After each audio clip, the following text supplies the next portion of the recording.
Well, hello everybody. Welcome to another episode of Star Trekking with Nerdy Up North. I am one of your hosts, Captain Goodwill, and I am joined as ever by my delectable, delicious science officer, Synoiz. Hello, sir. You've had your Ouija mix today. I've had, yes, I have. Yes. You've got a salute as well. Where did that come from? Well, I was going to do this, but I thought... Yeah, I was gonna say it needs to be the Rimmer salute. Yeah, there we go. And then just start like doing all that, and then smack my ass at the end of it. Yeah. How are you? I love how that just evolved over time. Like how you can tell that the Rimmer salute started off small, and then by the time we actually first see him, you're like, no, now you've gone full twat. How are you, Simon? Yes, hello. I'm doing all right. No, this week's going really well because I have nothing. I'm quite good. My Eurovision party on Saturday went really well. On Sunday, I need to tell you about. I'll tell you on the actual thing. On Sunday, I was in Anik doing things for the Mr. Gay Great Britain 2023 competition and the MX Drag Great Britain competition. And then basically I've effectively had the first week in a long while being like, I have nothing on. The next gig is like middle of June, I think. So it's quite great. And it meant that I was able to be like, I can actually go to the gym. I can actually sit down and focus on this other thing. I can do this. And it's just been really nice. Obviously, I've managed to ruin it by being like, hey, let's record this. And hey. No, what do you mean record? We are live. Like this whole thing of I've got all this free time. Yay! Let's do it. And then doing the Monsters podcast with Sani for Monsters Up North. Yes. Yeah, where we did the Wolfman. Yes. And I'm just very happy with it. But it's really good. But the crazy thing is that when I was in Anik for Mr. Gay Great Britain, the actual organizer of that and the former winner of Mr. Gay World, I think it is, or England, Stuart Hatton Jr., it turns out, after I was interviewing everyone and we were just chatting at the end of the day kind of thing, it turns out that not only him, but the entire production crew were massive Trekkies. Yeah, and they were just like, and we just started talking about Trek, and we started talking about DS9, and then I mentioned this, and then they were just like, you do a Star Trek podcast, oh my god, we have to come on this and stuff. And I was like, yeah, totally. Absolutely. That's going to be epic. But it's just crazy. It is. And then obviously we're talking about like the final of the competition, because this was like a press day where all the press come in and we do the interviews and stuff. But like the actual final of the competition's in August. And he was saying that Sean Ferrick's going to be there because obviously, and I'm just insane. Like, this is nuts. Like, the world is so small. It is so incredibly small. That's like a quote from Janeway in this very episode where she's talking about when the universe felt so small. Yes. And it's very much like, yeah, that's just a crazy coincidence. But apparently Stuart's been on he's been on the Trek cruise that they did and stuff. And he's been involved in the Gays in Space thing for a bit. Gays in Space! Yeah, and it's just crazy small world. But yeah, it is. It really is. I'm doing well. That's fantastic. I'm doing spiffingly. I think I'm still reeling from our wonderful interview with Sean Ferrick that premiered last Friday. If you haven't seen it, please go check it out. Go watch it. Go watch it. Stop this. Pause Stop this. Go watch that.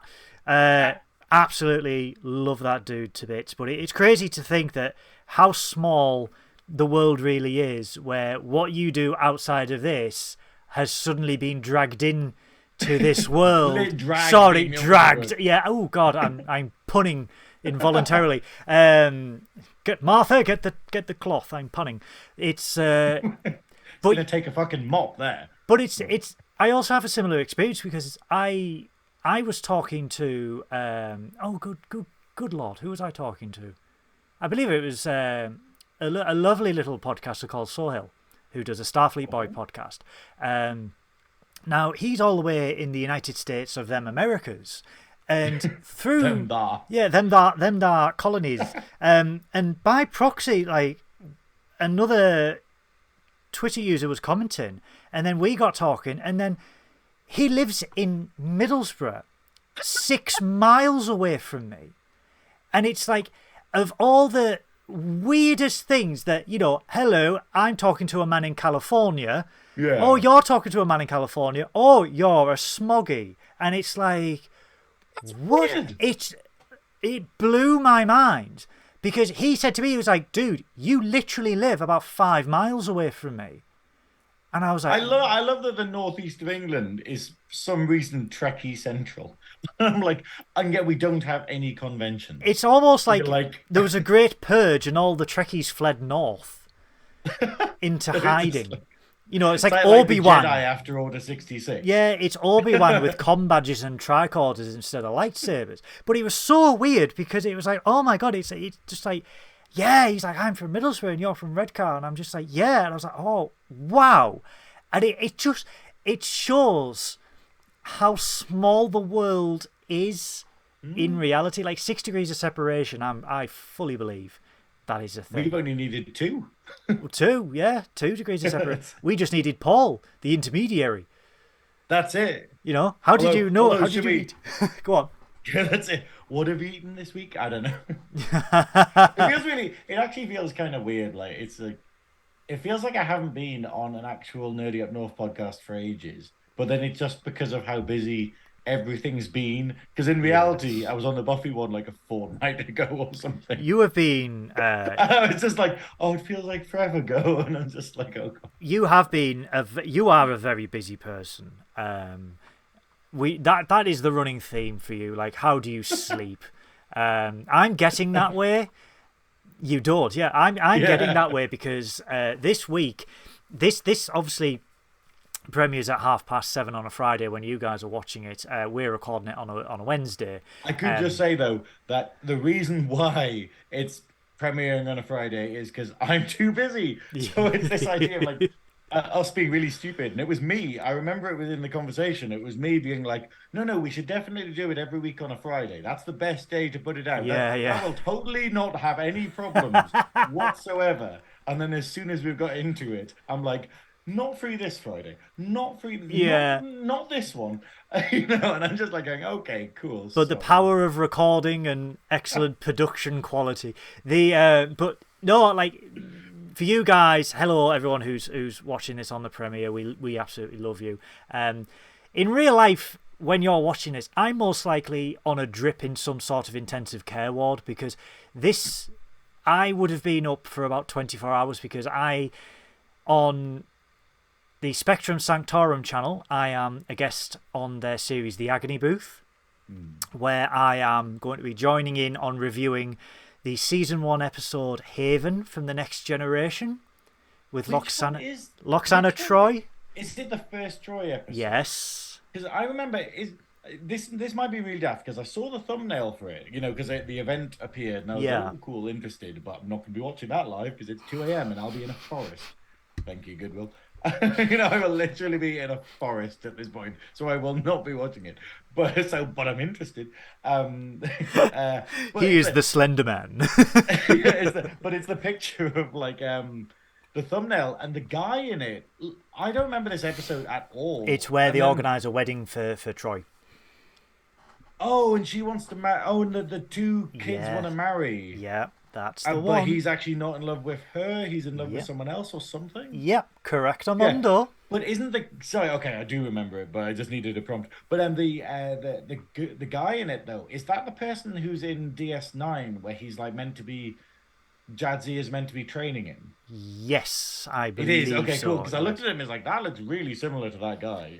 You know, and she's like trying to say, hey, you're not ready to be joined kind of thing, or so I will so I will be on Spectrum Sanctorum's video. I will put a link in the description below so you can go and watch that straight after this video as I order you because I am the captain. And then also on Sunday I am joining the podcast team to talk about Futurama. So I'm very much looking forward to that. But like I said, we'll do all the promos at the end of the video. We are here to discuss a certain episode that the dabble wheel of episodes doled out so long ago, because it was 2 weeks ago, and then Sean was like, I'm available, and I was like, haha, my pants! I hope no one was waiting for this. I hope no one was like, sitting on 10 hooks for it. Should we have a flashback for flashback? But I also love that we had an extra week to do it because of Sean coming on, and we Yeah. still watched it today. We still waited till the last So it's possible fresh in minute our before memory. rewatching it. It's fresh in our memory. That's how you do. That's how you run things in TV and the internet. Shh. That's some insider. I'm tips ruining for the you. magic. You're ruining the magic. The BBC will find me. I like that we're an hour into this and we haven't even got to the episode. Oh no, it's only 11 minutes. It's fine. Is it only 11? Okay, that's Yes, all right. we talked for an hour beforehand because we were just like, Oh, hi. we're talking about everything. Yes, we do. But yeah, guys, so we are here to discuss Star Trek Voyager's Season 3, Episode 2, Episode 2, Series Flash... 2. No, Series 3. What? Oh, God, it's gone wrong. We are here... We are here to discuss Star Trek Voyager Season 3, Episode 2, Flashback. This is Voyager's tribute to the 30th anniversary of Star Trek, all the way back in 1996. But the episode opens with the mess hall, and I just want to say how lucky we are with this. Like, how lucky we've been with the Dabo Wheel of Trek. oh God, yes, When I just watched it like a couple of hours ago and just being like, this is amazing. This is an amazing episode. And all of the ones that the Dabo Wheel has given us so far, praise the Dabo gods. praise thee to Lita. Yeah, praise be to the goddess Lita. Spin the wheel and win. Anyway, go on. Oh, no, imagine if it was Kai Wynn. You're like, what? No, Space Karen. I love that Sean called her Space Karen as well. Hello, my child.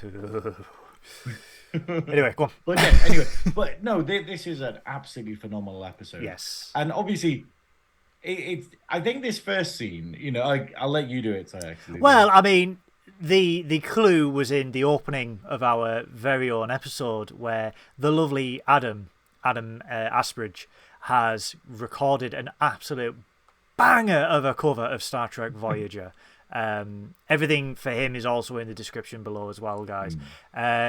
This was probably the highlight for me for Star Trek Voyager, and sort of like turned, because when I was young I couldn't really get into Voyager for the first couple of seasons, and then this came on and I was like, oh, it's Sulu. And I was like, oh, cool, this can actually be cool. So I got into it a lot more before everyone else did with 7 of 9 and the Borg and stuff. But watching this, really timely for us because it is another Picard callback, because this is a Tuvok-centric episode. Yeah. So, again, we've had Moriarty, we've had Law. It's not necessarily that it's Tuvok, because obviously he's part of the main cast of Voyager. Yes. But it's the idea of, yes, it is a Tuvok-centric episode. Yes. But it's also the Excelsior. Yes. Which we have in Picard Season 3, don't we? Yeah, it's over there. We have the newer version that Nolan North, like Nathan Drake, dies on. Spoilers. Yeah. But yeah, we also have the Excelsior as well. The shelf of mild bankruptcy. So the show opens. We've got mess hall. Tuvok is trying one of Neelix's cocktails, which, what a brave. I don't even think it's a cocktail. I think it's literally just Neelix trying to make juice, but because like Neelix is the chef equivalent of Beverly Crusher being a doctor, it's just the idea that they need some. All I'm saying is she's a better, she's better at tactical than she is at medbay. Oh damn! She's better at killing. Yeah, that's it. She's better at murder. But this whole scene, I mean, I'm gonna be really mean, okay? But this episode is so brilliant because we only have the best actors on Voyager involved. Yes. And it's very much like a Tim Russ tour de force of him just being one of the best actors in all of Trek. Yes. And he's so good. It's just really insane. But then obviously what they do is they have Neelix at the beginning in that DS9 way of, cool, he won't be in the rest of the episode then. Great, he's got his paycheck at the beginning, and then okay, cool. Well, he's shown up. Now we don't need him. Ethan anymore. Phillips got his $7,500, and now he's on his way home. Yeah, it's that thing. It's but it's the idea of, this is one of the best things about Voyager, is this awful relationship that Neelix and Tuvok have, Mr. where Vulcan. it's not even slightly amiable, and it's Yeah. equivalent of like Odo and Quark in, like, I don't know. I think it's even No, less yeah, it's even less than amiable than that. Odo and Quark in DS9. Odo and Quark, the love was there. Yeah, there is a relationship there, but this is just This literally is just Tuvok just one-sided. despising Yeah, Neelix. like Tuvok is the equivalent of leaving someone on red when it comes to the conversation. Like Neelix is like, "Hello, Mr. Vulcan," and Tuvok's like, "Blue tick," and that's Yeah, that's it. it. Yeah, so But it it's is. even less I mean, than Odo and Quark. to be honest, it's really odd. It's really odd that, like, were they? Do you reckon with Neelix they were trying for another Quark? Like, because the fact is, like, even his outfit, like, one of the notes I've got here is how hideous it literally looks. Like they made Curtains. Neelix's outfit where he's got this. It looks like all of Neelix's outfits are made out of, like, I don't know, like Curtains. shower curtains from B&M Bargains or something. And he's just going like, what is These like? are mid-90s Kate catalogue curtains. Yeah, that is what they were made from. Is it He's wearing genuine? black. No, of course. I don't know. I genuinely, I thought it was you dropping truth bombs or like behind the scenes stuff. But I'm willing to believe this because of how hideous they are. But I love the idea that all of the other cast, they have like the same uniforms on and stuff. Yeah. And then the poor costume designers just give me another Quark. Just give me Yeah. another Quark where I can just design them random suits in horrible fabrics, and that'll be like, my hobby every week. It was sort of, we have this Neelix, what could we put him in? Oh, let's make him the morale officer and cook. Okay, cool. What are we going to do with it? Nothing. Okay. But Yeah, it's like the idea of like they go, okay, cool. It made sense to start with in yeah. season 1 where they were trying to get on their feet. They didn't have the energy. They couldn't use the replicators and stuff. They're like, cool, we'll have a hydroponics bay, and then Yep. we'll have Neelix being a chef. And then in season 3, you're like, why is he still doing this? Like, Yeah, I why know is he it's making bad out food? I know it's because they, is it later they give him a shot at being a morale officer and then everyone just kills themselves? I don't know if that was an episode, but I'm Wow. pretty sure it happened. But it's just this idea of everyone has thrown themselves into deep space. Well, I mean, would you consider him to be the little chef of Starfleet? Overpriced and bad. No, let's not slag Little Chef off. Little Chef is just. May it rest Although, in to be peace. fair, I remember there's a Little Chef near where I lived when I was a kid growing up.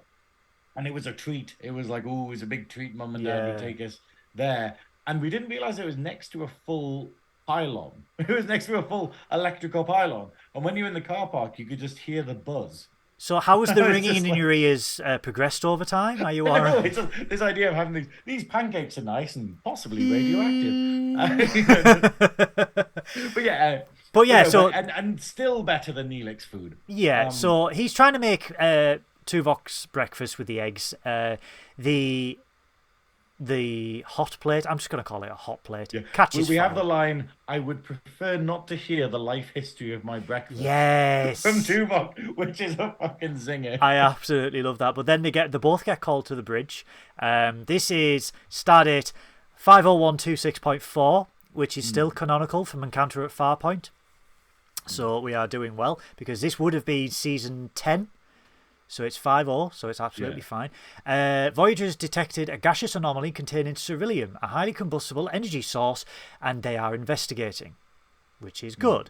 So Janeway basically wants to use this because this is a good catalyst for warp plasma, for Ignite, for creating warp plasma, basically. Well, according to B'Elanna and Tuvok, it's useful for everything. It is. It's. And Neelix like, I can cook my bloody oven with this, and it's like, yes, cool. It's the WD-40. Yeah, it's fine. It's the WD-40 of gaseous anomalies. So Janeway basically says, look, Neelix, we need to use your hydroponic store, your pantry, to store all this.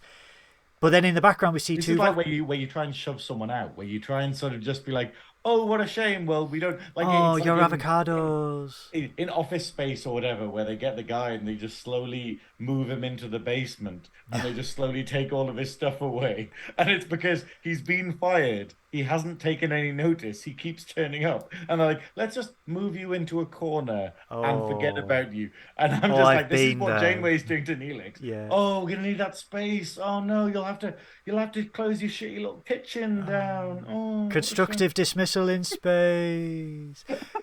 But yeah, I'm so nasty to Neelix. you really are. Wow. I think you're jealous.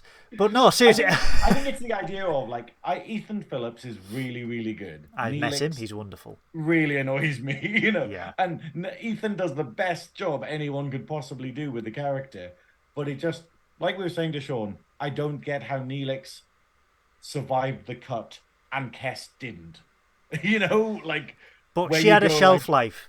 Let's be honest. Kes had a shelf life. She had a shelf life of 4 years, but then obviously when they meet the psychic ones, they're just like, oh, we can actually extend that. And you're like, okay, well that's like Doctor Who's only got 12 regenerations. Let's not go into the continuity of Doctor Who, shall we? Days without continuity error, back to 0. But yeah, so Daleks again. But yeah, so Tuvok in the background starts to feel strange. His hand starts to shake and he starts to feel dizzy and disorientated. So he gets relieved and he goes. The edibles have kicked it. The edibles have kicked it. Those eggs. Just like that's how he gets through Neelix. That was not dillweed. I genuinely, you know, it goes into why it actually happens, and I'm like, I'm wondering if this is just because he's had to like keep calm around Neelix for so long. The shrooms have kicked in for like 3 years or something now, and he's just like.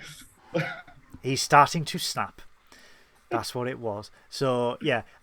So he goes to sickbay, ends up collapsing. I love this sequence though, where he's stumbling around the ship. He starts shaking. He gets in turbo lift, and he's like, and he starts having the hallucination of a little of him as a child trying to save a little girl from falling off a cliff. Yeah. And he doesn't know where it's from. But it's this whole scene of him stumbling around the ship and having these horrible like flashbacks. I just want to get this whole scene and then cut it with footage from Eurovision on Saturday.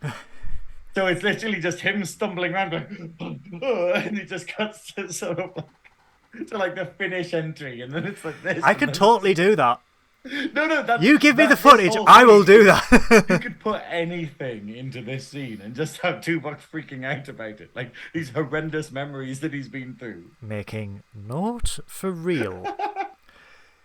So yeah, we see the girl, like he's trying to hold on to a girl who's on a precipice, and he can't hold on anymore, and this girl falls, and as she falls, he collapses on the deck of sickbay.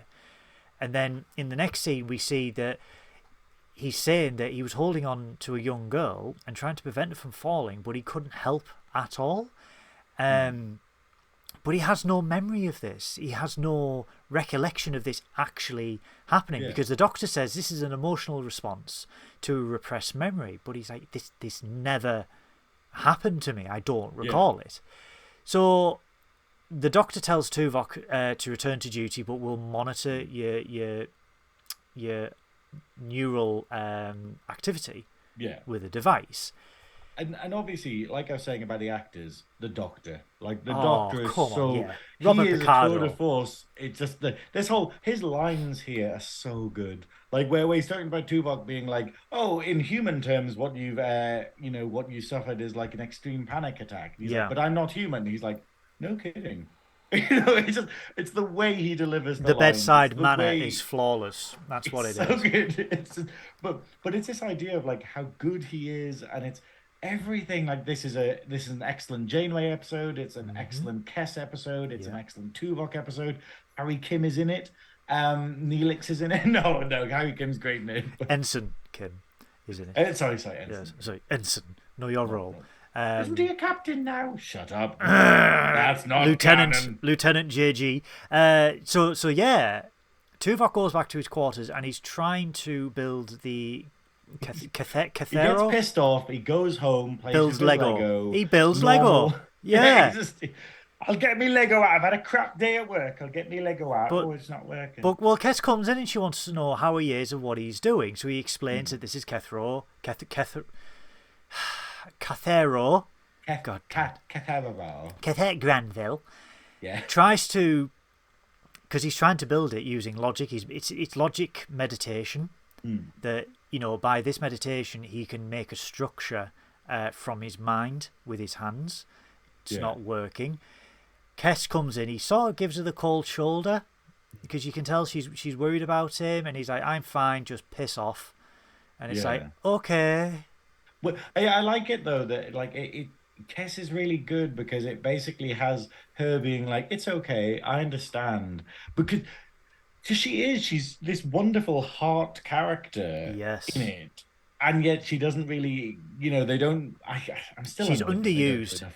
Very underused. I think the descent you could have taken Kes on is so good. Like you could have just had her starting off from this point of being a good character and a caring character, and then if you'd actually run the full gamut to her being a villain by season 7 or something, would have just been perfect. But the actress who played her also had she got tits out. She was on drugs. Yeah, who hasn't been? Yeah, right. I get my tits out all the time. Preach. I'll get them out now. Oh, mine are out now. You just can't see under the uniform.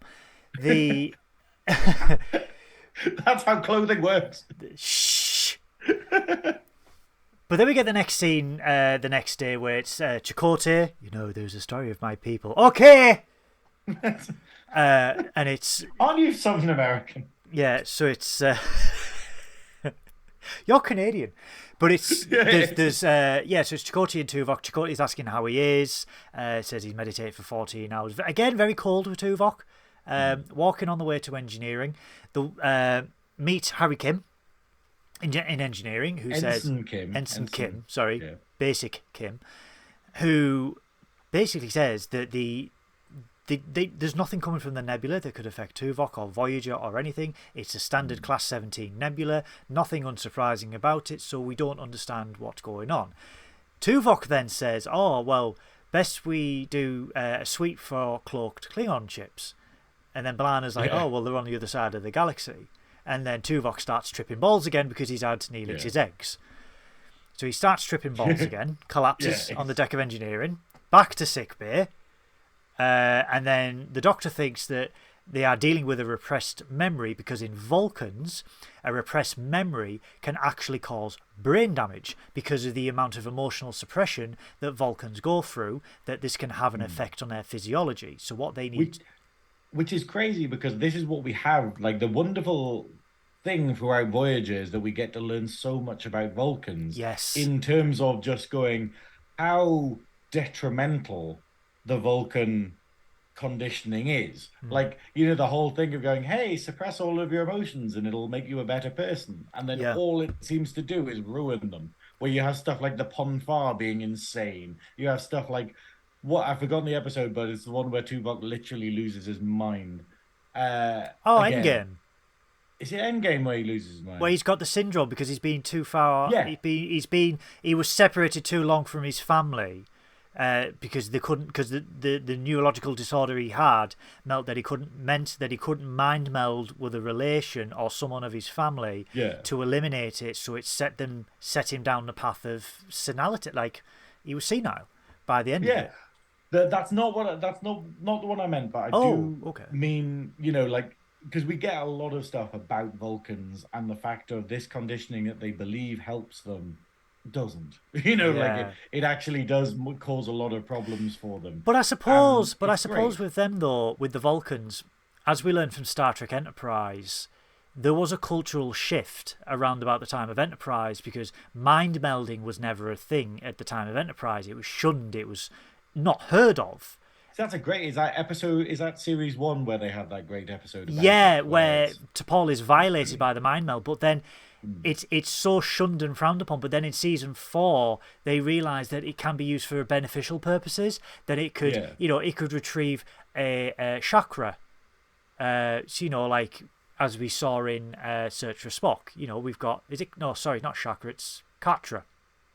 Oh yeah, Katra. Yeah. So you've got Spock's I was just Katra. nodding. I was just like, chakra. Yeah. But we see it in season 4 of Enterprise where the use of mind melds is suddenly they're understanding the positive aspects of having this mind meld and the neurological benefits they could reap for it. So if you think about it, it's only been a couple of 100 years, and with Vulcans' lifespans, obviously they're still learning about the benefits of this neurological therapy, as it was, of the mind meld.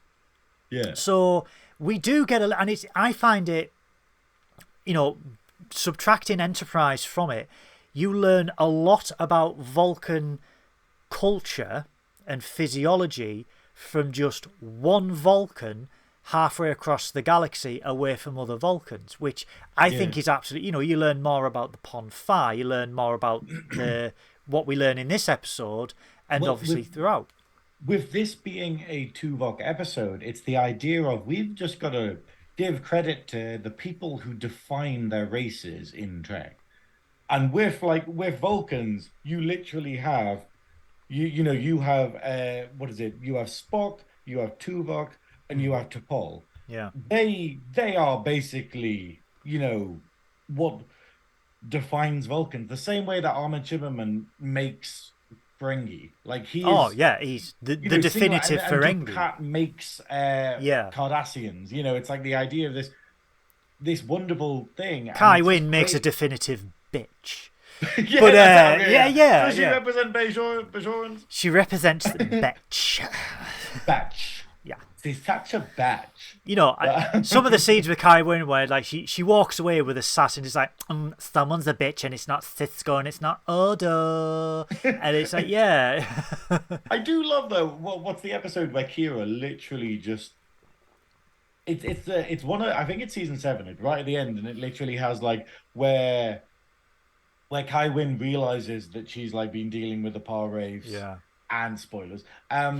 And well, I haven't watched it. It was 20 fucking years ago. Great. 25 years old, guys. It's been on Netflix for about 7 now. But I think it's past the 2-week rule. Yeah. Just a little bit. Yeah.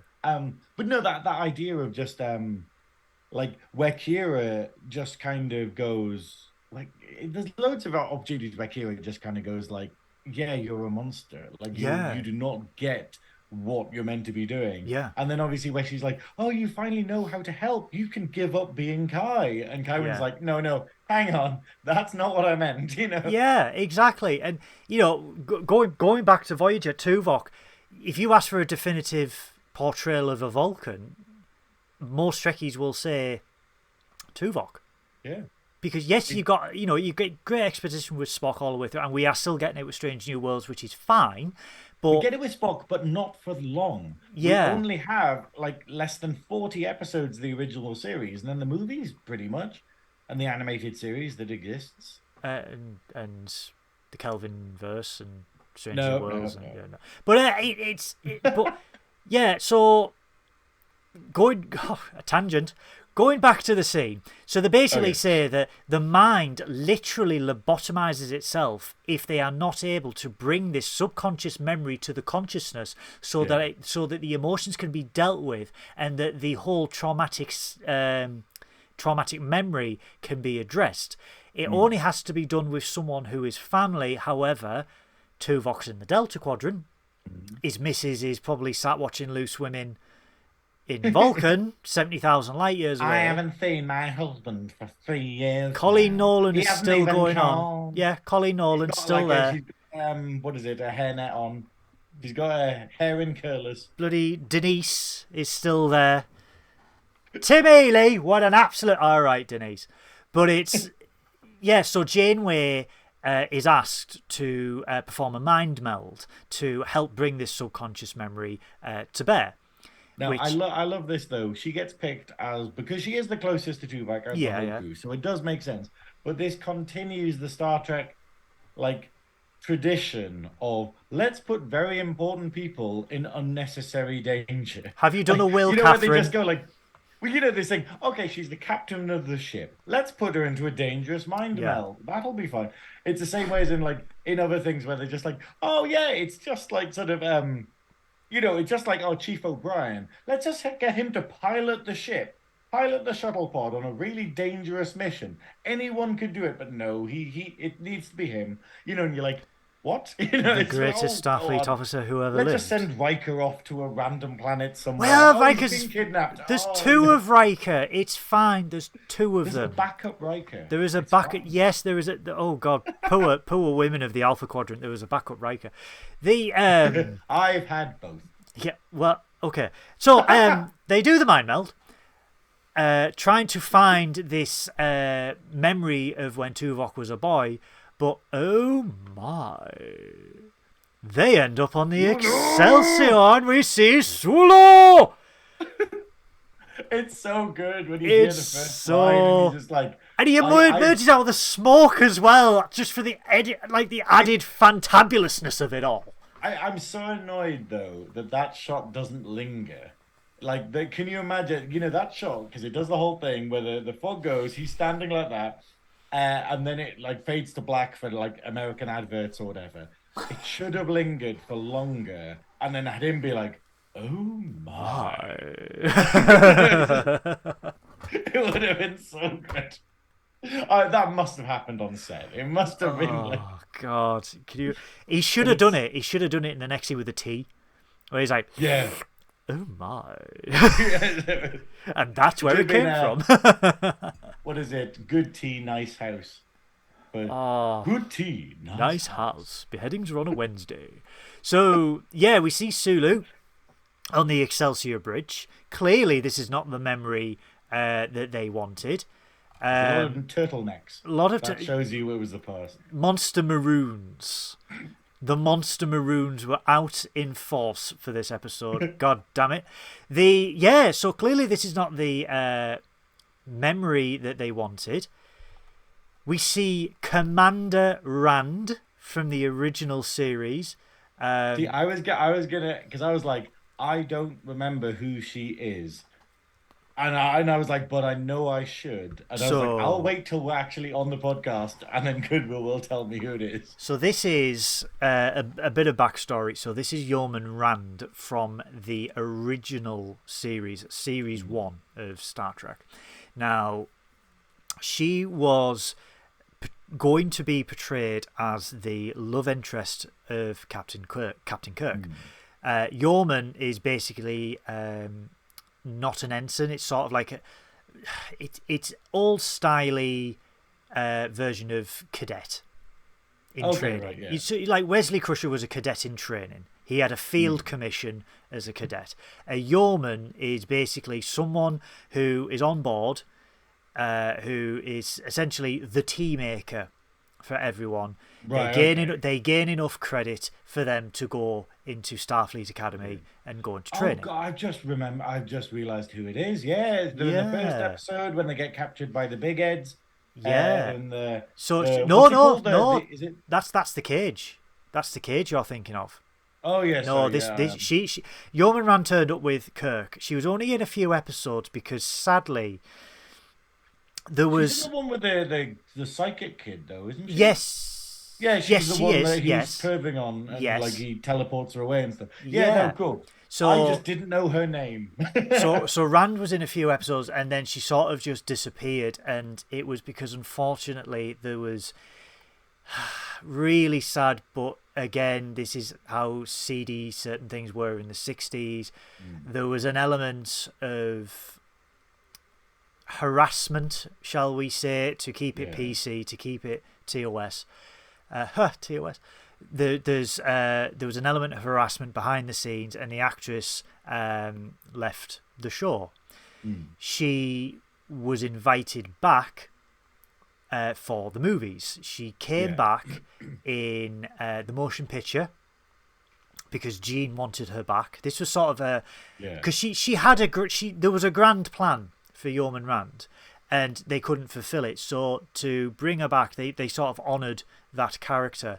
So she came back, and then she was in a few of the movies. So she was in Star Trek 3, she was in Star Trek 4, and then obviously she was on the Excelsior. And then in this episode, they gave her a full rank as Commander Rand. Yeah. So it was a great redemption for this character to be in this episode. So a bit of exposition from Tuvok, where he's like until later, and then they just steal her clothes. But well, yes, of course, yes. They're like, "Hey, welcome back! Now knock you out." But we do get a bit of exposition because they're in the midst of a battle. There is a dead body on the floor. Tuvok's going, "This is 80 years ago on the Excelsior. We are in the midst of a battle with the Klingons. In order to find out what's going on, we need to go further back." They end up going back 3 days prior, and then we see that they're in crew quarters. Commander Rand comes in for the gamma shift, and then we see Tuvok making tea for the captain. Captain Starbucks over here making the Vulcan blend of tea, and he's like, oh, and Rand's going, oh well, you're gonna outrank me soon, son, if you're gonna keep arse licking the captain. He's like, I'm not doing it for that. I'm definitely not doing it for that. I love how and it's genuine as well. It's it really is. Tuvok just being like, I want to be nice. Yeah. I saw that he drinks tea. I want him to enjoy this version of tea. Yeah. And it's like, although I love Janeway just being you never brought me tea. Oh, the side eye that she given. You drink coffee. But the side eye, she's like, you never brought me tea. And then walks away. It's so good. Like, it's loads of little bits of Janeway being like that throughout this episode are just the whole... You watch it and you're like, thank fuck. Was it Genevieve? Left and didn't want to do the role? Like, the actress who was meant to be Janeway? Was it Genevieve? It was... the idea of just... I've forgotten the name, but it was the idea of, like... Yeah... Would Voyager be anywhere near as good as it is without, like, original Janeway actress was, oh good God, Genevieve Bujold. Bujold, Bujold. That's a high score in Scrabble. Let's leave it really is. So, but yeah, she was the another fun fact for you, non-Trekkie. We had an original Janeway who was she was an award-winning actress as well at the time. She was an amazing actress, but that doesn't mean she's necessarily brilliant in the role. She bagged the role of Janeway, but lasted 3 days on set. They'd done all the costume fittings and everything like that, recorded loads of scenes. She lasted 3 days. She broke down in the trailer. She realised that this was not for her. And it's more the case, guys, of television in the 90s.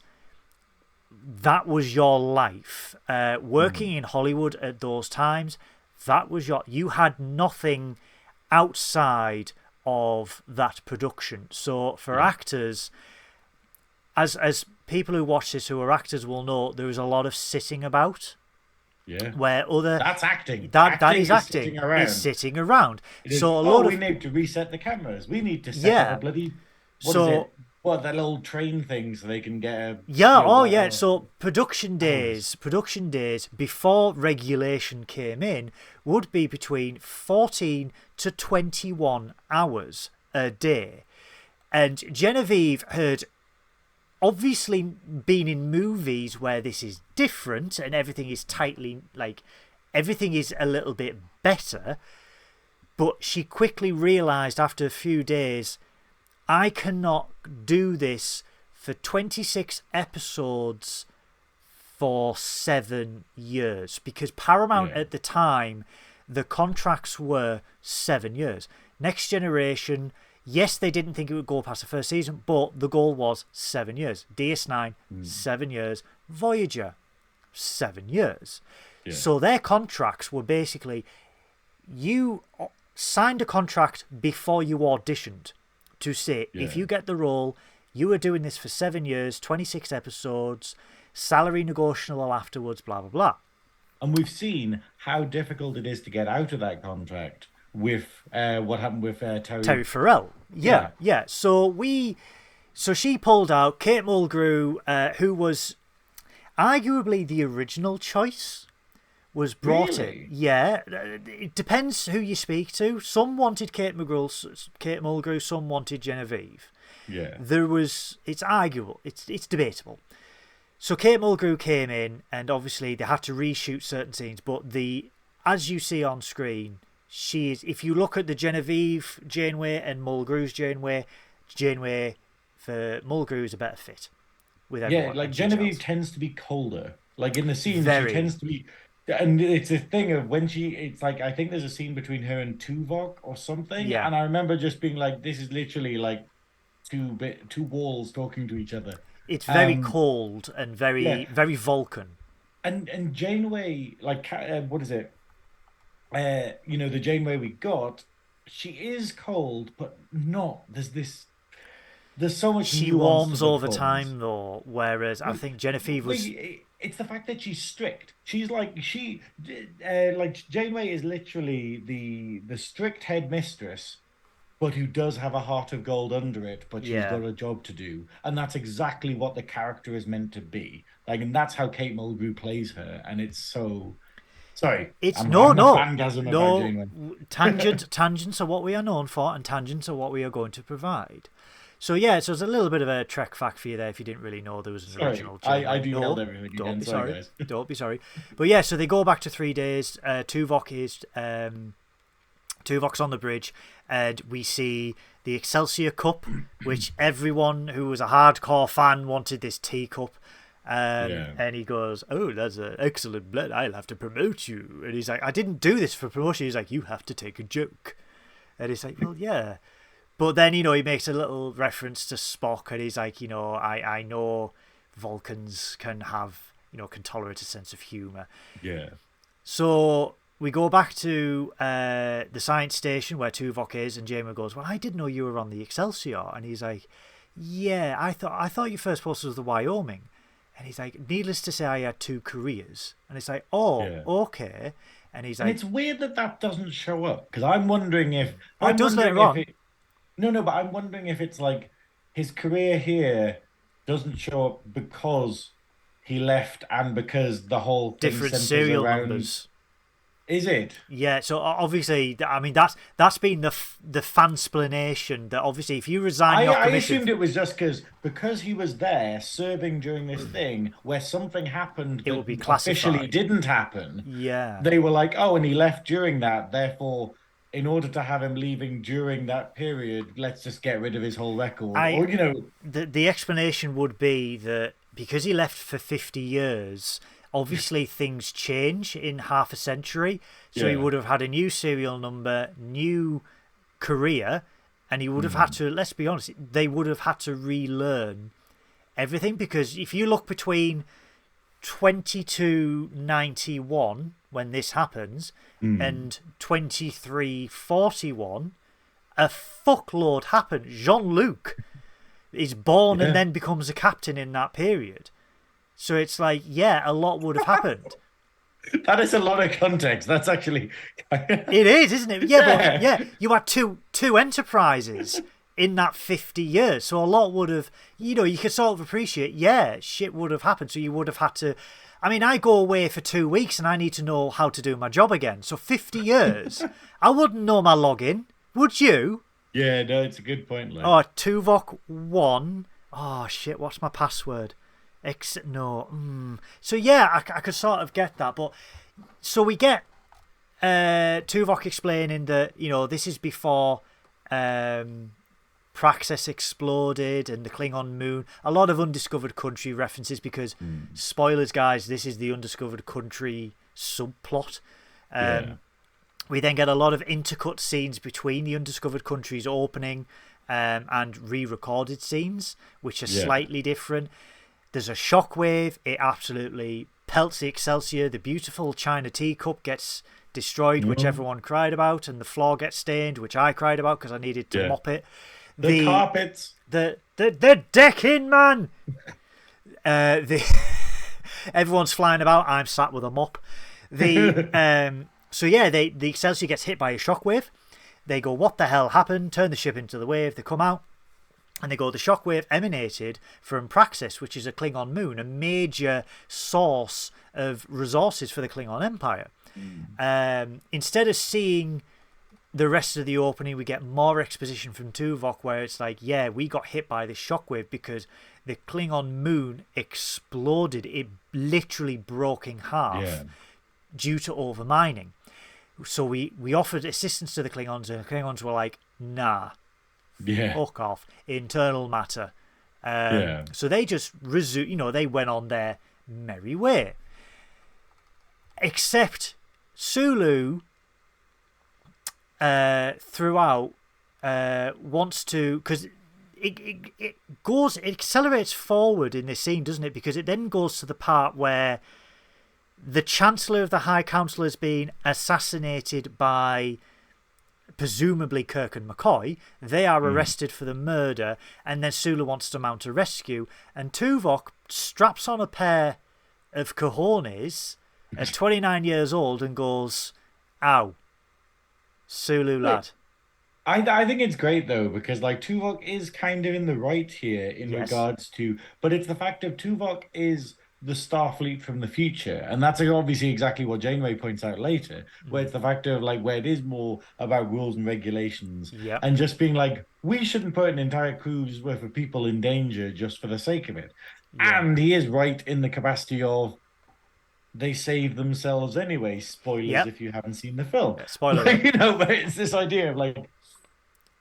It's the, it's, I do like it, and I do like, I like that, I like that Rand sort of like goes, oh, I'm so sorry about this, like, oh, I'm so ashamed and whatnot, and Sulu goes, no, it's fine, like, you are totally right, but you're also totally wrong.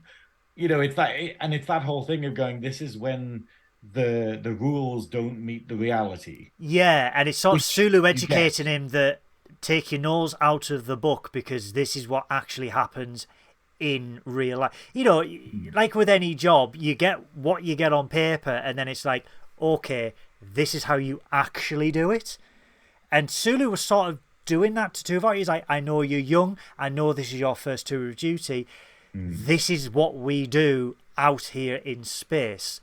When people are in jeopardy, we will put our lives on the line for our family, our crew. And it's sort of like, but then you have to answer, does anyone else in the Excelsior feel the same way? Like, but this is the thing. It's like, it's that whole, we get it a lot. Like, we get a lot in stuff where whenever people talk about military, they always, there's always a lot of criticism of where you don't get your own freedom, you don't get your actual choice. And it's the idea of when you go onto a starship, you have to just follow the orders of the captain. Yeah. And if your captain is horrendously wrong, like we see in the TNG episode with one of my favorite actors, but it's the one where they find the Pegasus. Oh, yes, Admiral. Yes, Admiral. Where it's the idea another of Badmiral. Another evil Admiral. Yeah, Badmiral. But it's this idea of just going, you are meant to follow your captain blindly and just be like, cool, okay, we're going to risk all of our lives for Captain Kirk and McCoy. Right, okay, great. We're going to fly into the killing. Yeah. And it's that kind of crazy thing. And obviously Tuvok being like, I think that's a stupid idea. Well, I mean, they always encourage you at work to ask questions, raise stuff, and he's like, this is what he's done. This is an impromptu work meeting. This is a one-to-one, not offline, but it is a one-to-one. They've had a round robin, and Sulu's like, you're right, but you're also wrong. STFU, I'm going anywhere. And then they hightail it to the Azure Nebula. I love saying that, Azure Nebula. Fun fact, also in Star Trek Online, riddled with Tholians. But they get there, and then they see that the nebula is exactly the same as the nebula that Voyager is currently sat in front of. So then Tuvok starts getting these flashbacks again to the girl on the precipice, trying to hold her, and then he has a seizure in sickbay. So I just can't believe that they need to re-edit this, but have it as like a Madeleine McCann reference or something. Where it's just like, and just the flashback is literally him on holiday in Portugal. That's what they should do. Your face.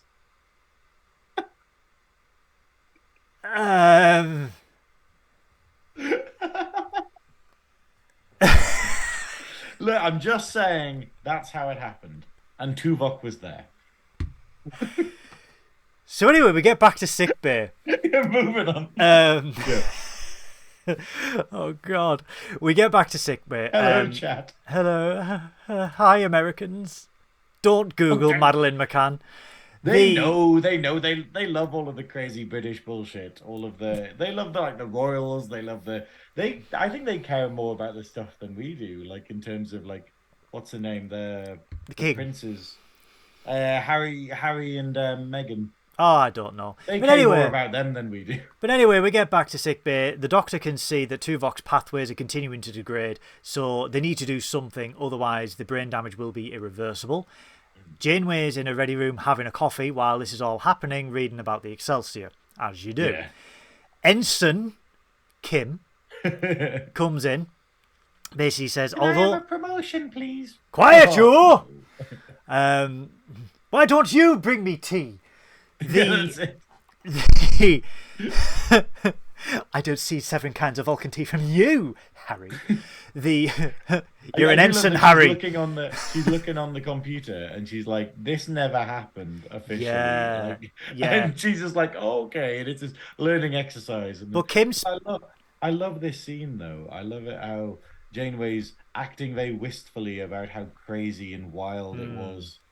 Originally, where it was just like they were all gung ho, dangerous missions. They were. It was because the original premise was a wagon train to the stars, so they literally were cowboys in space, which is sort of thing. But Kim says that the nebula that they are sat in front of is completely different to what was actually back in 80 years ago, although they look alike to the naked eye, different spectrum, different makeup and everything like that.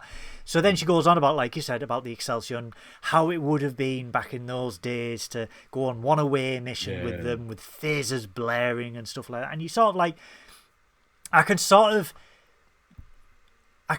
understand that, because if you look, our generation looks at back at the day, back in the days of the 70s and 80s and how the rules were different and maverick cops and stuff like that. And and you can sort of see, look at the rules that we have now. Oh, there's no body cam. Oh, there's no OSHA. There's no this, there's no that. And it's like, health and safety gone mad. Safety regulations, there's no sort of, and it's this idea, and obviously, but then again, a lot of people probably died back then. They did. All the bunk beds went flying, but they go back to sickbay, and Tuvok again explains that the Excelsior at the time was ambushed by Klingons in the Azure Nebula, and they were forced to abandon their rescue of Kirk and McCoy. I mean, I love this scene, the bunkmates one, with Tuvok, because that's further on. Yeah, this is just after it, isn't it? No, this is slightly before, because they go back to the meld, and then they go back to the bunk scene with Dimitri.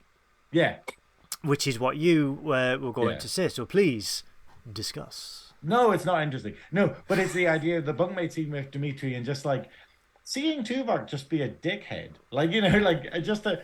A young dickhead, and it's this crazy thing, and we're used to Tuvok being so wise, and in this, he has an element of logic, but it's that whole difference between intelligence, logic, and wisdom, and that they're like different things, but it's the idea of his bunkmate and whatnot, and it does look like they're sleeping in their uniforms, and then I realized I was going to raise this with you. Pajamas. I was going to raise this with you.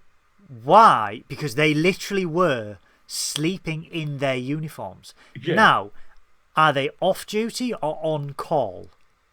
I think what it was is basically they've done a long shift and they're just falling asleep in what they're wearing. That's not a comfortable thing to sleep in. It's not, but it's this idea, like we're saying about actors, they've probably been on a 20-hour shift because a moon exploded. But it's this idea of so I assumed that, but then there's someone in the background who seems to be wearing red pants. I'm not sure if it's maybe a woman. I couldn't make it out. I wonder if it was a woman, but it did look like it wasn't the normal uniform. Like it had red up here, and red there. Anyway, but it's a great scene though, and then obviously we have like the backstory. We get this amazing scene from Tuvok and Janeway afterwards, after Dimitri's gone to sleep and Tuvok's just explaining. But also realizing how xenophobic Tuvok was a shocker for me. Yeah, and I think it's great, though, showing that these characters that we believe to be so clever start off. He literally is just like, I hate humans. Well, not that, but, he's basically like, oh, can't believe humans are so illogical and so stupid and so wild and stuff. And, and then obviously going on to explain that, that was tempered by the fact that he left Starfleet. And then he got the Ponfar, and then he met his wife.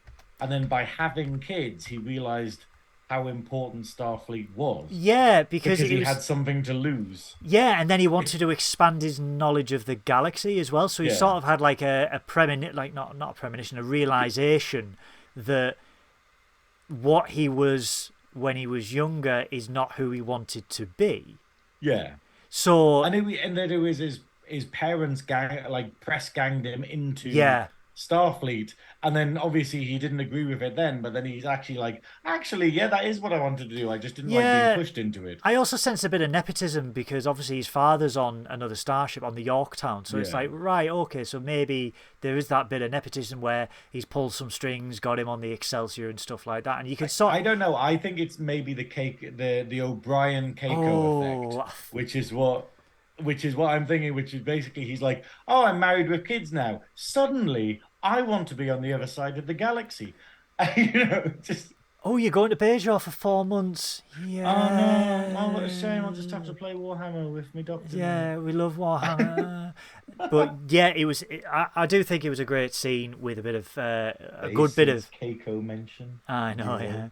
A great bit of backstory for Tuvok as well to flesh him out within Voyager. But then it is rudely interrupted by Sulu saying, "All hands on deck, Klingons are here." And then we see... And who do we get? Kang! The third cameo of the day. Kang from the original series. Now with ridges. It's he's ridged for your viewing pleasure. It's oh my. Oh god damn it, I keep saying oh my.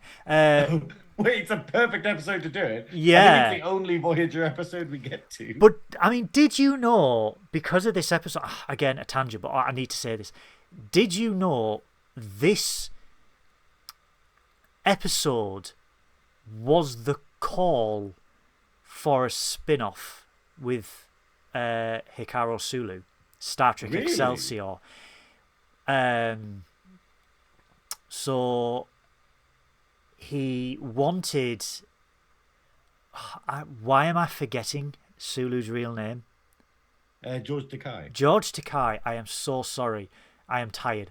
George Takei. Takei, sorry. Yeah. Okay. He championed an Excelsior spin-off because of this. Because they sort of fleshed out the crew a little bit in this. We had Rand, we had Dimitri. Yeah. So it was... Well, we didn't have Dimitri for very long. Or did we? And I'll get to that later on. This was the first call for a spin-off by the fans. Sort of and now like we Star get them Trek every Legacy. episode. If season 3 of Picard's anything to go by. 50,000 people have signed that one for Legacy now. That petition. That's amazing. It's the biggest petition for a Star Trek show ever done. But yeah, so this was a spin-off was talked about quietly over this time period. Obviously nothing ever material, but we get to see Kang with all his ridges, who I love how Sulu... I love Kang so much. I love Kang, but I love how Sulu talks to him. Because this is the thing, a bit of tea for everyone is the fact of I hadn't watched the original series properly until we started doing this podcast, and then I was like, oh, okay, time to do that research in case it ever kind of comes up, and it will because it's all in the Dabo wheel. Yeah. But it's the idea of my only knowledge of Kang was this episode. He's in the films, isn't he? Nope. No, he's not. Nope. Yeah, this episode and his appearances in DS9, where he's like one of Jadzia as well, Curzon Dax's like mates. Yep. And he's actually a very fun character. Yeah. He's a very different character in DS9, and it's a very interesting progression that this character has, but it's just nuts seeing him here. He's like the Klingon Jeffrey Combs, basically. But it's really good because we get this great to and from between Kang and Sulu, where Sulu's just like, oh, we've had issues with our navigational sensors. Sorry, we'll be on our way. And it's like, but then you get this very cold, very Star Trek of the 90s, where it's like, we will escort you. Oh, we'll be fine. I insist. Oh, well, I think that's a tremendous idea. And it's like the little cold... You're like, I know what you're going to do. You know what I'm going to do. Let's just get it over with, shall we? And I love it. And this is the perfect thing. You can see why they wanted a series of this. Because Kang Kang and Sulu bounce off each other really well. It'd be Takei, amazing to yeah. have Kang as a recurring villain. Takei would have been. I mean, even if it was like 3 or 4 series, it would have been excellent to carry on the Monster Maroon era, because we never got. Everyone loves a Monster Maroon. God help the costume department constantly making those goddamn uniforms, because they are. It'll be good for cosplayers though. They'll be like, wait, there's more of them in existence now. Yeah, so the plan is to detonate the Ceruleum by using a positron beam, which will disable the sensors in the ship so they can hightail it out of there. They obviously do it. So Kang is disabled, and that is the last we see of Kang until DS9. Yeah, I love that Janeway is just like going, you can tell that she's just like, okay, that's not by the books at all. That's not a regulation. Okay. So you can see why Tuvok was like, I need to get out of Starfleet. He's basically saying, I'm going to hand in my resignation. And he does, obviously. But it's the idea of just being like, yeah, I'm trying to do it by the books, and this is not by the books at all. Yeah. And then after we see the ship being disabled, we go back quickly to sickbay, where we can see that the mind meld is starting to deteriorate. And then Tuvok again flashbacks to the girl on the cliff. Yeah. And then the next scene, obviously Tuvok's mind's deteriorating. They go back to the start of the memories again, because Janeway is discovered. Yeah, it's so surreal, this whole thing. So basically, like, Tuvok's, because it is all Tuvok's memory, but then basically Janeway gets brought into it, and Sulu notices her and just goes like, "Who are you?" And then they're like, "Okay, let's just hard reset this. Let's just ignore Sulu as well. By the way, very rude of Janeway and Tuvok to just be like. Yeah, I quite like though they kind of get away with it a little bit, because Sulu's like, "Okay, I have to get back to captaining the ship." And then like, shit's on fire, he does all yo. this stuff, and he's like, "Oh, by the way, arrest them." But I like that. Yeah. Everything's falling apart. Aside while he's working. Yeah, take it to the brig that won't be there shortly if I don't get shit sorted. Yeah, But so they go back to the start of the memories, which is still the start of Gamma Shift, and they're like, "We're gonna have to make you less conspicuous." And they just straight up knock out Rand and nick all of her kegs. Thanks for coming back, Rand. Yeah. Happy 30th anniversary. I'll just have those pants, please, if that's all right. I do like though that. What is it? Yeah, like Janeway's just like sort of. I don't know why we had to do this. Couldn't we have just asked him? And he's just like, it's gonna. He just points out how awkward the conversation would be. Could I just have your clothes? You never ask a woman for her clothes. Yeah. And it's like, how do you know? How do you know you never asked for clothes? I do love the maybe in original series she would have no, Captain, no. Acquiesced. Yeah. So yeah, so the Doctor tries to program a stimulator to try and terminate the meld, to try and get them both out, because there is a risk that Janeway can also be brain damaged from this as well. But then they discover that there is a third brainwave in the scanner, and then it all becomes clear that it's not actually a brainwave; it's a virus mimicking as a memory. It's not a memory. It's not a memory engram. It's basically something pretending Parasite. to be a memory engram, which is a crazy concept. Like, if I'm perfectly honest, terrifying. It is incredibly terrifying if that was ever real. That this parasite can create memories. Yeah. To hide not itself. Memories. Not memories, if Kelly. If you're watching, they created extra memories. Yes, if you're watching, Kelly, not memories. Calm down. But yeah, so they Tuvok replays the memory.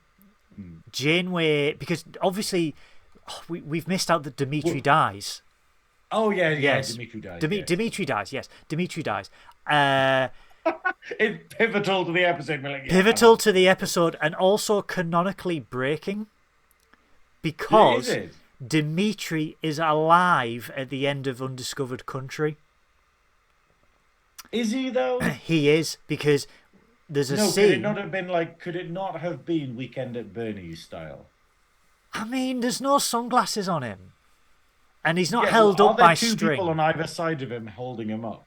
We're like, maybe they could Star Wars it and basically like re-edit the film so it's just got him sunglasses two people propping him up, and they're like, "Oh, Dimitri's alive." to make to make something pivotal to an episode which will then completely break the canon of the undiscovered country is a bold move. Doctor Who's territory. It's bold move. It's very it's very Who, but let's see how it plays out. So they replay the memory again.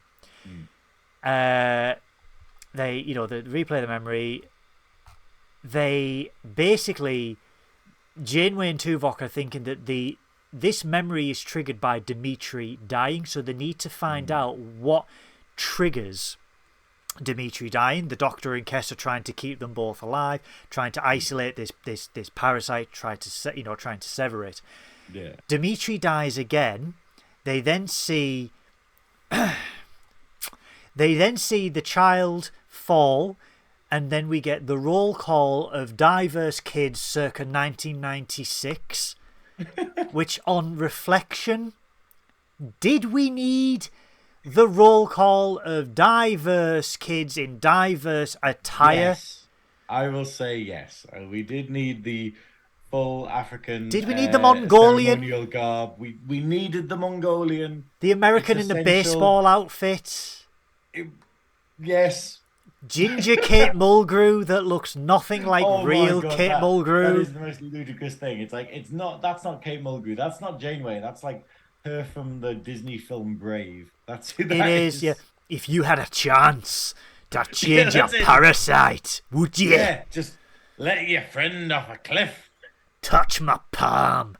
But yeah, so Dimitri dies again, and they realise that it's from... Basically, it has the memory, but it cycles through with the little girl crying Janeway's name. Yeah. Crying Catherine. And then it goes back to Tuvok, and then it does loads of other names, and we see loads of other faces. And it's this whole scene, but where the Tuvok's character is being replaced in each of them. Yes. And yeah, and they're obviously like, oh, this is not a real memory. Like, this is a fake thing that has been done many times before. Yeah, because the Doctor is able to pull them out, and then we realise that this virus, that this parasite, this pathogen, whatever you want to call it, has the ability to mimic itself because it feeds on the peptides of the brain, and it mimics a memory engram, so it acts as a repressed memory. So it concocts something so traumatizing to the host that the subconscious buries it, so it sits there and feeds. And I'm like, okay, so this was passed on by Dimitri. Tuvok had this for 80 goddamn years. Yeah. All of his delicious peptides get numbed. And it was only triggered by looking at one blue nebula 80 years later. Yeah. That must have been a chunky parasite after 80 years. Oh, yeah, it's that big. Thick. Big parasite. THICC parasite. I do like the idea, though, of like, isn't this a new creature they discovered and then they just kill it? Effectively. Yeah, because it will kill them. They just go, hey, it's a new life form. It's dead now. Yeah, they will kill them, but Tuvok is fine. They've eliminated the parasite out of Tuvok, out of Janeway. And then we get a nice little bit of end exposition about what happened with Kirk and McCoy. Did they get saved? And I'm like, Janeway, you've really not read your history if you're asking if they got saved, because literally Kirk died on the Enterprise B. Did you not read? It's that thing, though. It's the idea of maybe, as we saw, the records have been expunged about Sulu going back, so you wonder how much of Undiscovered Country is actually in the official logs. Oh, yeah, good shout. You kind of just go like, oh, did they escape? And it's like, maybe the logs don't even say that they were kidnapped. It's that whole crazy thing of going, whereas we know because we've seen the film, but like Janeway might not actually know. And it's also the idea of, and I like this about Voyager, and I like it about DS9, where it doesn't. Kirk is famous, but it's so long ago that people don't really know the details. They'll know the big classified parts as well. Yeah. They'll know the big battles. Yeah. But they won't. It's like us going like, if you asked about sort of, I don't know, I'm trying to think of someone big and famous like Nikola Tesla or something like that. And we don't know the details, you know, we know that he existed. We know, like, you know, things that he did or whatever, Yeah. but we don't know like all of the little things. Whereas we do, because we've seen the you know, we do know that about Kirk because we've seen the films, we've seen the shows and Yeah. stuff. And I like that where it's even Janeway's just like, oh, you know. Also, I was going to point out in this episode, I love that this episode has Janeway getting involved in the science of things a little Yes, bit. because she is a scientist after all. Yeah, and it's that different thing where you basically have like all of the different captains are all different disciplines. Yeah. You know, with like Janeway being like you know, from a science background. I Yeah, like that. I overall, I mean, how can you not love this episode? It was a love So letter to 30 years of Star Trek. You had to have yeah. Sulu. It was, I think, of all the things to link it to the Undiscovered Country, which is arguably one of the best Star Trek films ever made, is beautiful. It's poignant. Everyone was still of the same age, roughly, because it was only 5 years after the movie as well. Mm. I thoroughly enjoyed it. One of the better Voyager episodes, because Voyager does get better, don't get me wrong, but the early season Voyager has some great the episodes, early but like season was rocky. my whole all first seasons are bad though. Like Yeah. all first seasons are rocky, Aside from but it's DS9 though. yeah, DS9 has, like I said when we had Sean on, DS9 has like three crappy episodes maybe, and Yeah. then it's just amazing out the gate. Yeah. But yeah, but it's like Janeway. This final scene with Janeway and Tuvok is absolutely amazing, Yeah. and Voyager in general. I think it's let down by some of the actors and the way the writers used them. And it's this idea, Yeah. whereas this one has the Doctor, it has Janeway, it has Tuvok, and therefore it is a very strong episode. And it's a lot of the ones where it kind of focuses on, you know, like Paris, you know, and stuff. They tend to be the ones where it's like, how have we managed to fit weird Americana into this episode when we're in the middle of the Delta Yeah. Project? I mean, don't get me wrong. Unironically going to say I love Voyager. Obviously I do. At the time it was considered the weaker of the three. Before Enterprise came out, it was considered the weaker of the TNG shows. It does redeem itself. It absolutely does redeem itself. What I love about Voyager is how many women it brought into Star Trek and how many women it inspired because of Janeway, how she acted, B'Elanna Torres, and Seven of Nine as well, and Kess and everything like that. But it inspired women, and a lot of women who I'm friends with who like Star Trek, a lot of them say, "Yeah, that's good. It's not Voyager." And then one of them, you know, someone who I used to work with, Voyager, although she was not a big Trek fan, she watched Voyager. She didn't watch anything else, but she watched Voyager, and she said it was my comfort show, like yours is with Deep Space Nine. Yeah. It's something that I can put on, and I feel better about myself, but I don't need to know about deep lore of Star Trek. I don't need to know, oh, well, that's Kang from the original series season 3, and there's... They can just watch it because it's inspiring for them, it's empowering for them, and I think the lasting legacy of Voyager is that, because it was the 90s, yes, we were progressive, however, we weren't that progressive. So this was very inspiring to have a show more or less aimed at women.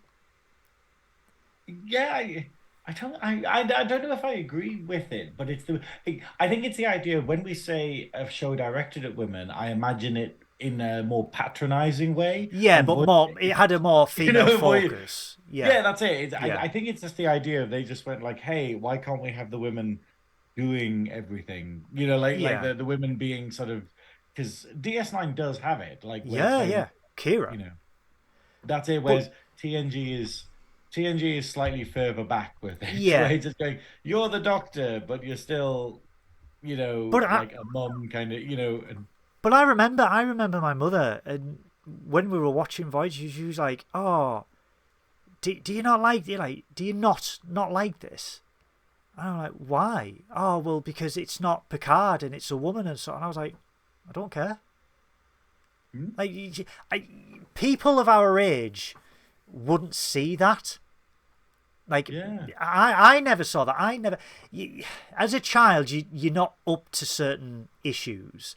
And for yeah, me, I was just like, well, all right, I don't really know much about race, but it doesn't, like, I'm not bothered that he's a different colour. I'm not bothered that that's a woman. I yeah. enjoy that person. I enjoy that woman. I enjoy it all because it's Star Trek and I like the characters.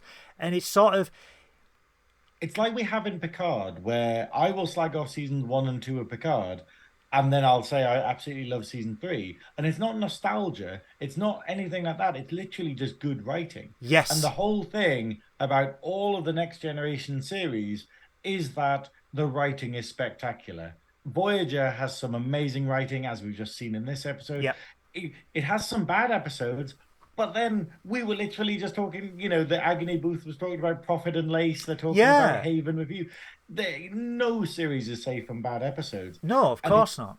it's the fact of like, but it doesn't matter about sex or color or anything in Star Trek. That's the joy of Star Trek. That is literally The the joy of message. Star Trek is going, oh, like if they did do stereotypes where they went like, oh, I'm a woman, therefore all I care about is women things and things like that. And that's exactly what Janeway isn't. Yeah. Janeway is like that, and that's why when she gets the hollow suite, she's kind of like, oh, let's have like, Let's go Wuthering to Heights. Fairhaven and stuff. Yeah, Yeah, let's go to yeah. Fairhaven, let's do Wuthering Heights, and I'll just be, like swept off my feet by a handsome man and stuff.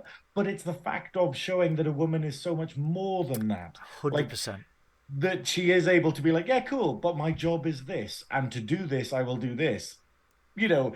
And I think that's the nuance, because I think a lot of people in the 90s and even now don't know how to write women. They don't know how to write gay characters. They don't know how to write like racial characters. And you're just going like, this is I don't know. I think that's why women love this, because like Yeah. Kirky, who we had on a couple of weeks ago, absolutely loved Voyager. Yeah. I think it's their favorite. Mm-hmm. They will have told me many times, but I'm useless. And then Baron LeVay, who we will get on at some point. Yeah. How about if we roll another Voyager episode? That's when we'll ask them on the Dabo wheel. Yep. Because Fingers crossed. Voyager is their gateway drug, I think. Well, let's amazing. just hold on, because I think I am getting an incoming transmission. Incoming transmission. Oh, look at that! The double wheel, it actually works, and you can see it. Look at that down there. It's absolutely it's so beautiful. beautiful. Absolutely beautiful, darling. What are we hoping for this week? I mean, obviously, Code God. of Honor. Code of Honor. Stop. Just stop. Stop it, Ron. Stop it, Ron. Stop. Oh, God. Right. What are we hoping for? What are we I hoping told for? you what I'm hoping No, seriously. That's not canon. What are we hoping for? It is canon. Oh, yeah. No! Leave one of the only 14 I do want a episodes. DS9. I do want a DS9 episode. Yes. You know what would be nuts? If we got the DS9 episode. What's a good one? I tell you what. Think of it this way. Think of it. The Wire. If we got the Wire of DS9. Because then we can talk about Andrew one Robinson. of our favourite characters. Yes. Okay. What is relevant to Picard? Because this goddamn wheel here is pulling everything from Picard. Changelings.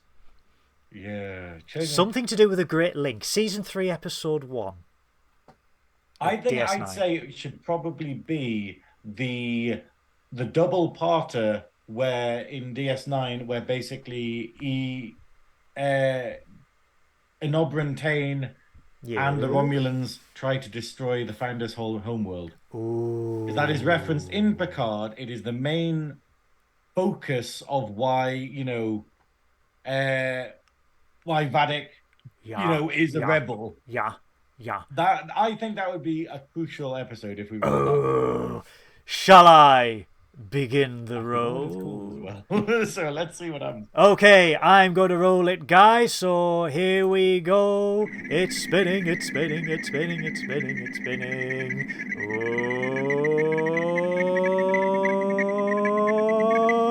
Oh, double! What have we got? Well, we will be reviewing Synoiz, Star Trek The Next Generation, Future Imperfect. Whoa, okay. Oakley dokily, Future Imperfect. I'm going to have a little brief synopsis of this. Hold on. Future Imperfect. I literally think I just watched this a couple of weeks ago when when we were watching the previous episodes. Yeah. And I just went, I'll just keep watching a little bit. I'll just cycle through, and I was just like, yeah, I'm pretty sure I watched this one. TNG. I need to remind it. Guys, I know I'm a huge Star Trek fan, but there are 880 episodes of Star Trek. I am not Sean Ferrick levels of Oracle. I love you, Sean. I absolutely adore you. I love when he was talking about his dad, and his dad's just like, calm down. Just calm down. Future Imperfect. I still need to message Sean, actually. I haven't reached out to him at all since the podcast. So the synopsis is, after an aborted mission to an uninhabited planet, Riker awakens in the future with no memory of the past 16 years. Ooh. Yeah, it's a good one. But I think this breaks the cycle. I don't think this ties into Picard season 3 at all. Romulans. You can't just say Romulans. It's in space. There we go. It's a tie to season 1. That's what I'm gonna. That's the loose thread I'm gonna. Hook this on. Future Imperfect. That will be what we review next week.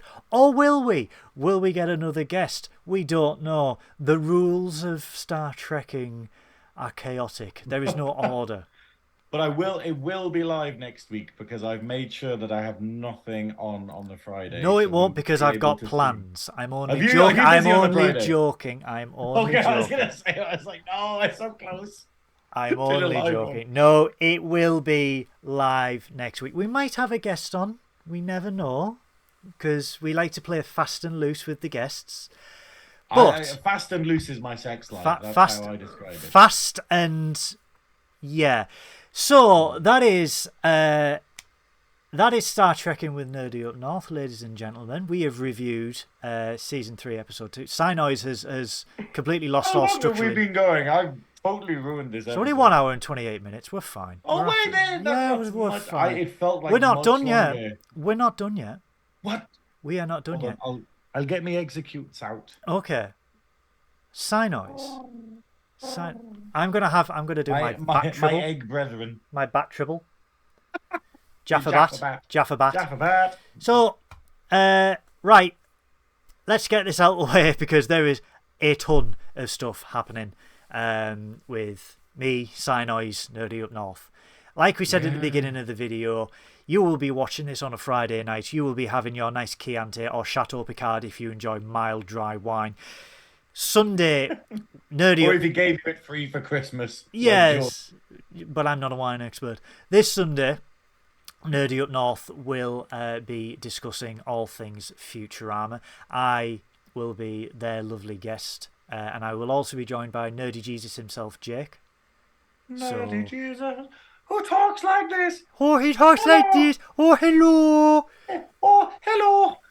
Absolutely. My name is Jake, and this is how I speak. Until he gets slightly looser pants, that's how he will always talk. What if people are like, I know he's on the podcast a lot, but what if people are actually disappointed that he doesn't sound like my terrible impression? All I will say is we modulate his voice so it's actually at a tone that dogs can't hear it.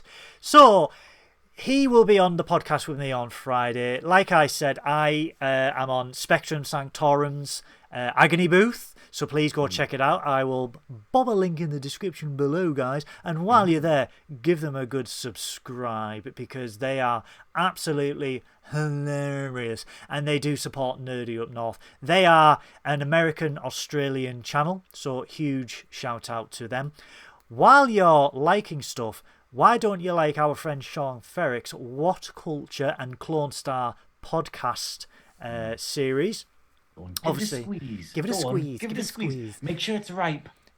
Trek Culture is the go-to for all Trek videos. It is the go-to for all the ups and downs of all the episodes. So when you've finished watching our review of Strange New Worlds, you go straight over and you watch theirs, because you should do ours first. You will do ours. You will do ours first. Yeah. Oh, come over there. And it'll be like... 1 month. 1 month to go to season 2 of Strange New Worlds, everyone. That's 4 more episodes of this until we change the format again. With a lower 4 decks. more spins of the dabber wheel. With a lower decks crossover. Free Jumja stick. Yes, Jumja sticks. I want a Jumja stick. It looks delicious, thick, girthy, and tasty. Also my sex life. But okay. So we've also got that going on. I am also on Twitch. Synoiz is also on Twitch. The links are in the description. I'm going to be streaming later, hopefully. Yeah, you can. But not today, because obviously it's Friday. When you can watch the stream back, of course. You could actually. Yes, you could. So you can follow Synoiz on Twitch. We also have the Girl Podcast. We have the Velvet Snatch. Oh, hello. I'm the Velvet Snatch. I just say that so many times. Did like 20 interviews on Sunday, and literally the amount of times I had to do the whole spiel. Yeah. And I kept messing it up, and I was like, let's start again. Have you got anything else planned? On Tuesday, I think it's Tuesday that we air the Monsters. Yes. I will be on Monday. Monsters Up North. Monday. Is it? Yes. Oh, yes. Monday, cool. 7... This is how weird my world is, where I just can't remember anything. But yeah, basically Monday I will be on Monsters Up North, where we will be doing the Universal film The Wolfman. I will be making this joke in the episode, also known as Night Sex Pest. Which is basically... Because it's a film that has aged wonderfully, but aspects of it have not. So, and I love it, but wow. Please, guys. What is it? Hilariously, I'm going to be on the Off the Shelf podcast with Joe. No way! Yeah, but the only time I can do it is like middle of June, I think. Oh, I'm definitely going to plug that. I am really looking forward to that, because I'm really looking forward to you meeting lovely Rick. And just Ricky baby. I made him cry. Lick his little face. I made him cry. I always make people cry. That's my USP. That's my gimmick. So the lovely Sammy and Monsters Up North will be on Monday. Catch Graeme on that. Please, if you haven't seen Sammy's Monsters Up North series, give it a watch, give it a like, share it with all your friends. With everything with Nerdy Share Up it North. with people you don't know. Just literally. Put it onto a USB stick, sellotape that to a brick, throw it at someone in the street. When they recover, they're going to be like, "Oh, I'll watch this." People don't work. I'll just put it in the pocket. Just when you're at the bus stop, just slide it into the pocket. Slide that episode into their pocket, and just lightly kiss them on the cheek as you get onto the bus. That will be absolutely fine. Nerdy Up North, to keep the degenerate theme going. This is why I'm not the person like advertising stuff. I'm not the social media person. I often whisper to people. But yeah, so Nerdy Up North, we have a wonderful Facebook community which is very quickly blew past 8,000 members of the community, over 13,000 people on the Facebook page. So go and follow us and join us on there. We would love to see you there. Come and say hello. We also have a Twitter page that me and Paul run. We have an Instagram. We have a TikTok. We obviously have the U and the Tube. Have I mentioned Twitch? Yes, we've mentioned Twitch. Yeah. I'm on there with Jake Gaming. A lot of debauchery goes on. A lot of hats are wore. I really shouldn't be wearing so many hats with so many lights around me, because I just melt. And distracting from the frosted tips. Distracting from the frosted tips, yes. You can also catch me on Twitter at Goodwill None. Guys, I absolutely love each and every one of you. I love Synoiz to bits. He is the greatest co-host that anyone could ever have. Which part of me do you love the most? I love your mustache. Is it my mustache? Yeah. Is it because when I do this, I look a bit like that German guy? No, he's Austrian. He's Burke. Was he? Oh, yeah. Yeah. No wonder he was so pissed off. Well, yeah, but we need to get you a science officer outfit as well. So, guys, if you know where we can find a DS9 era science officer uniform for Synoiz, please let me know. We need to message Sean Ferrick about that as well to see if we can find one for you. Well, that's what I was saying. I need to reach out to him. But Yes. I haven't made the effort. Reach out. Although touch hilariously, touch Sean. I just touch the beard. Touch the beard. This is life. No, we were talking about this the other day. I posted today about a podcast, the girl podcast that we released like 2 months ago, and I'm like, this is the first time that I've been able to sit down and be like, Instagram, right? Time to post about stuff, and it just feels a bit like, oh, the iron is no longer hot. And so, in that kind of way, hey, remember this from 2 months ago? And I'm like, that's not how it's meant to work. But it's very difficult to keep track of for me. But so I'm kind of going, no, I will message Sean before he goes, who are you? Oh, he can't forget us. But no, guys, thank you so much to everyone who watches these videos. You have no idea. Each and every like, each and every view, it means the world that you guys will sit and listen to us talk about why we love Star Trek so much, and why we are so thankful that Code of Honor has not yet appeared in the Dabble Wheel. So no fingers crossed. No fingers crossed. But guys, this has been Star Trek and Nerdy Up North.